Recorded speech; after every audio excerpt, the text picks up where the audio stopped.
Hello and welcome back to Cafe Luisa. I am your host, Saya Maya, and today we will be making slow-cooked pork spare rib tacos. We are going to use two methods to cook the ribs. First, they will be cooked in the oven, and then we will finish them on the grill.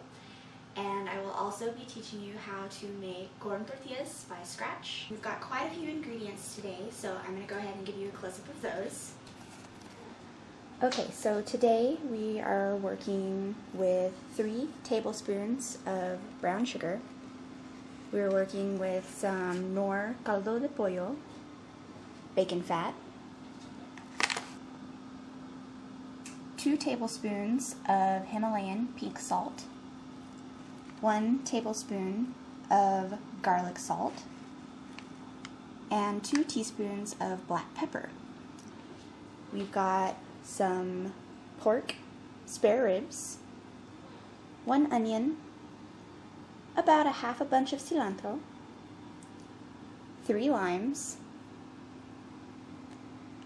and some masa maseca for corn tortillas. For our materials, we will need some tin foil and a tin-foiled cookie sheet, along with an 8-inch chef's knife, and a medium bowl. Alright, the first thing we're going to do is preheat the oven to 350 degrees. Alright, and now we're going to get started on the ribs. Okay, I've got about 7.5 pounds of pork spare rib in front of me. And what I'm going to do is flip them upside down where I can see the bone. And I'm going to make a cut about halfway through the ribs and set them both aside. Okay, so I'm going to have one bowl, and I'm going to mix together the pepper, the garlic salt, the Himalayan pink salt, and the brown sugar.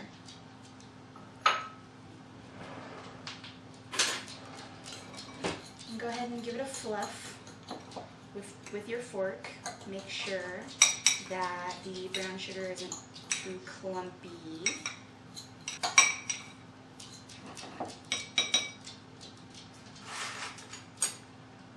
Now once it's mixed, you're going to take some tin foil and lay out a pretty long strip of it.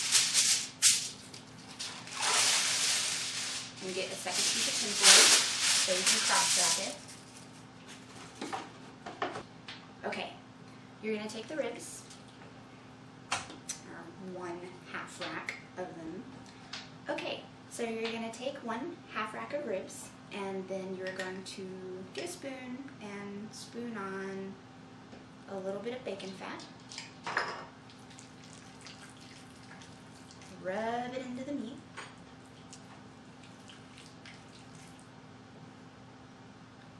And then you're going to take some rub and generously apply it to every single nook and cranny that you can get into the piece of meat, just to make sure that the flavor cooks through nice and even.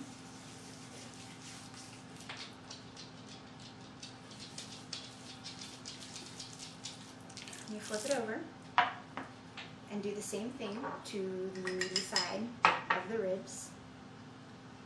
Apply a little bit of bacon fat. Rub it into the meat.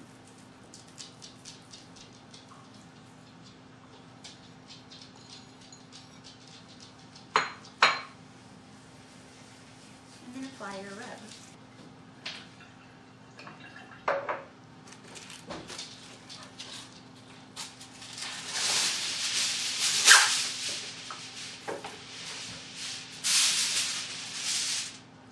Again, shiny side up, each side down, nice and flat onto the tin foil.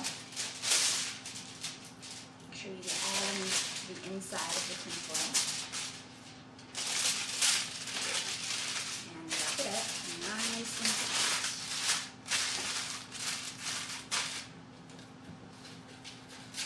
And probably are going to need a couple of lengths of tinfoil just to make sure that the ribs are completely in there.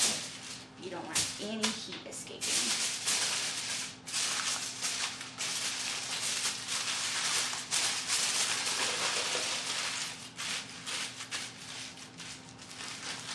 And then place them on the cookie rack, meat side down. When you're finished wrapping your ribs, you're going to put them in the oven, which has been preheating at 350, and you're going to bake them for 30 minutes just to get them started. When you're done with the 30-minute 350 initial time, you're going to reduce the heat to about 250 and let them cook for 4 to 5 hours. This produces a fall-off-the-bone meat. A lot of people don't think that that's the proper way to cook ribs if you're in a competition or anything like that. But I found that a lot of people just love the way that meat falls off of the bone, which is kind of overcooking the meat. So when you cook it in the oven like this, you get that wonderful fall off the bone without completely obliterating your meat. Into the oven it goes.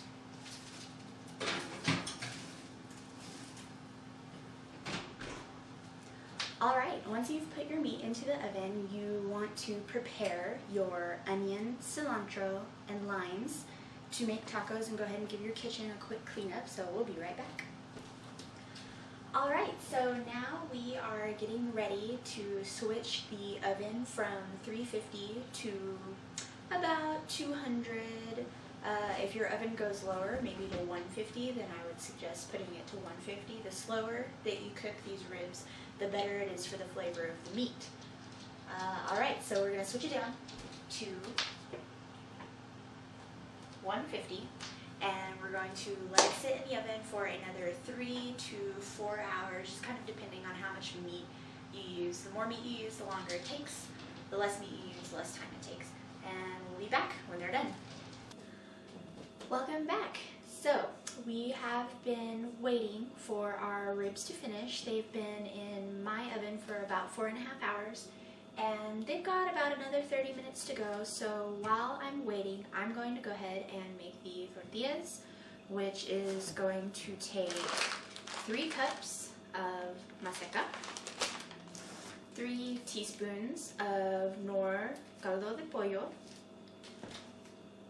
2 teaspoons of bacon fat, and anywhere between 1.5 to 2.5 cups of hot water.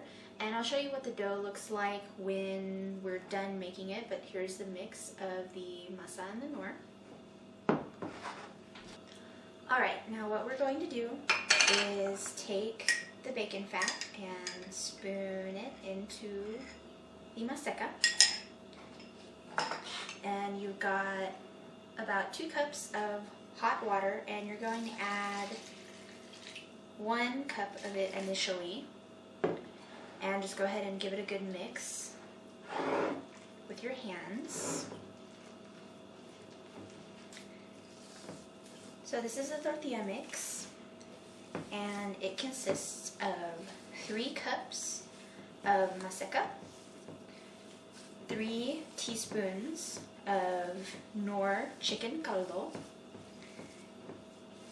and 2 cups of hot water, and about 2 teaspoons of bacon fat. And you're just going to work with it until it's completely mixed, and then scrape it off the sides of your bowls and kind of work it into a ball. And you do this by just rolling it up along the sides of your bowl. And when you're done, it'll end up looking like this. To make the tortillas, you're going to take the ball of maseca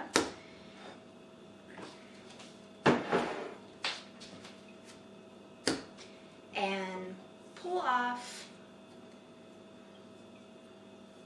about a handful where you can close your fingers completely around the ball. So about this much, and roll it just a little, just to kind of form it, and then you're going to cup your palms and switch the maseca back and forth like this. Pick it up and then drop it, pick it up and then drop it, and you do it pretty quick like that. And then you've got a little maseca ball. And you're going to continue doing this until all of the maseca is balled up, and then we will be ready to press it into tortillas. Okay, so when you're finished with the tortillas, you're going to have a whole bunch of little maseca balls like that. So you're going to take your tortilla press, and I've got 1 gallon ziploc, and what I do is I just cut off the sides of the ziploc to create 2 pieces. And I will lay 1 down in the press, grab a maseca ball, place it closer to the crease in the press instead of in the middle, place the second ziploc on top, close it, and give it 1 quick press. Not too hard, or you will end up with a product that you can't pull off of the ziploc. So you're going to take off the top ziploc, place your hand over the tortilla, and peel off the bottom ziploc carefully, and you've got a corn tortilla, which we're now going to put on our pan. And the reason that I'm using a large pan is so I can cook up to 4 tortillas at a time. You can use a smaller pan, but it's better if you use a larger pan just so you can have more tortillas cooking at the same time and it keeps up with the rest of the meal. And you cook them until they start browning along the edges. They'll turn a different color. So on medium-high heat, you're looking at keeping them on each side about 1.5 minutes to 2 minutes until you see a change. And you flip them over. They don't necessarily have to be crispy. You want to make sure that you've got some flexibility in the tortillas. So I will show you what one of those looks like when we're done. Alright, so after a couple of minutes, the tortillas look like this in the pan, and I just use a pair of tongs to grab the tortilla very carefully and to flip it over, and you see it's not that much of a change in color. It turns a little bit more yellow and it starts getting kind of bubbles on the skin. So we can flip all the tortillas over, and again you want to be very careful, otherwise you'll break them. About 2 minutes on each side, so what I'm going to do is grab the 3 tortillas that I've put in the pan,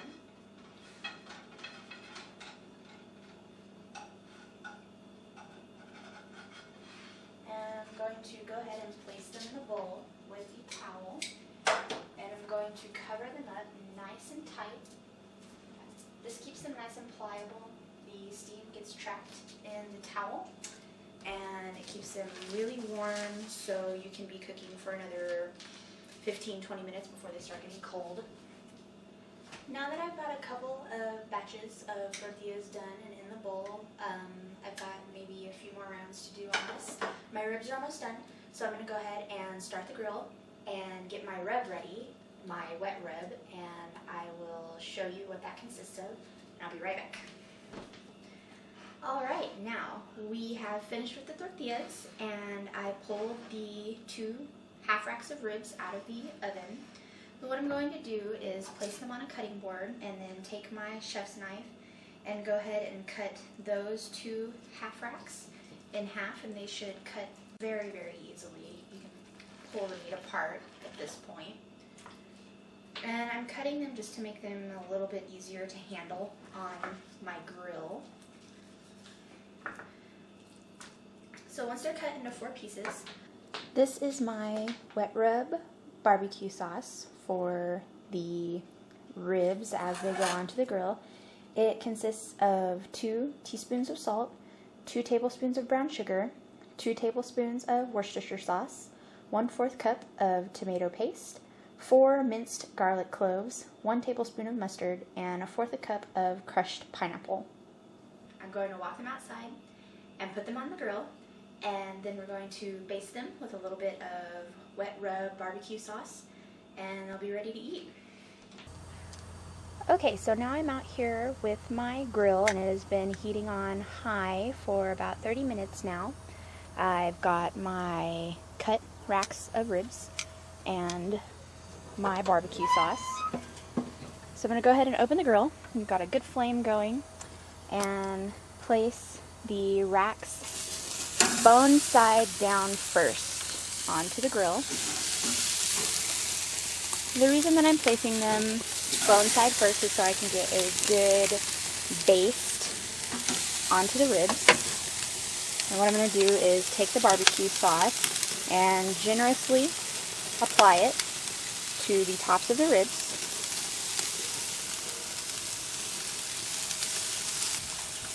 And once the ribs have a generous coating of barbecue sauce on them, we're going to let them sit bone side down for about 30 seconds, and then we're going to get them flipped onto the meat side, where we'll cook them for 3 to 4 minutes, just until they have grill marks. I also want to mention that in my grill I have some pieces of peach wood, which makes for really good smoking. You get that nice smoky flavor that you lose cooking them in the oven. You can also use hickory and mesquite to cook these ribs.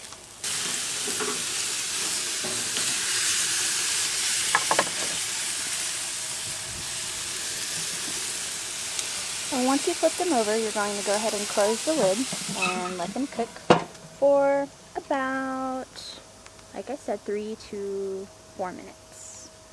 So we're back outside to come check on the ribs, make sure that they're doing well.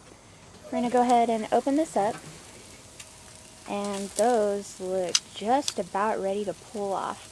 I'm going to give them one more flip onto the bone side one more time, just to make sure that that excess rub fries into the meat nicely.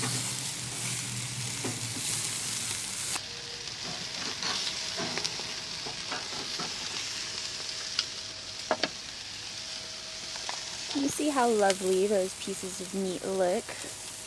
Delicious. We're going to let them sit for about 30 more seconds. You can leave the face of the grill open if you want. It won't take that long for the rub to go ahead and burn off of the bottom there. And I will meet you back inside to show you how to pull the meat off the bone and put it into a taco. Now we're back inside with our lovely grilled pieces of rib. Well, what I'm going to do is put the extra racks onto a different cutting board.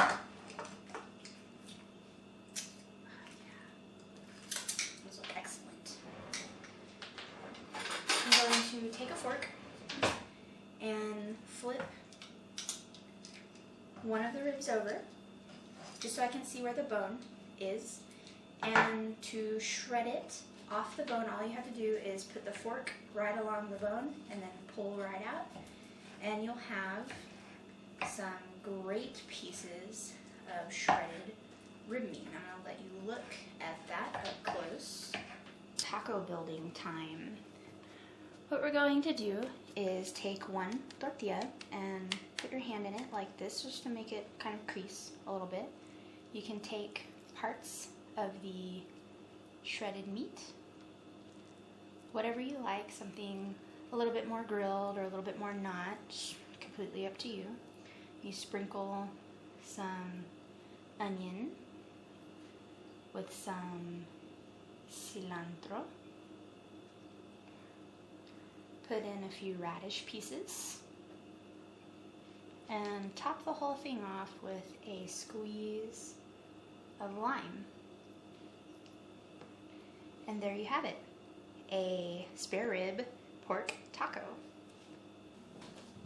Well, thank you so much for joining me today at Cafe Louisa. I've been your host, Saya Maya. Today we made pork spare rib tacos, and you guys enjoy your dinner. Bon appetit!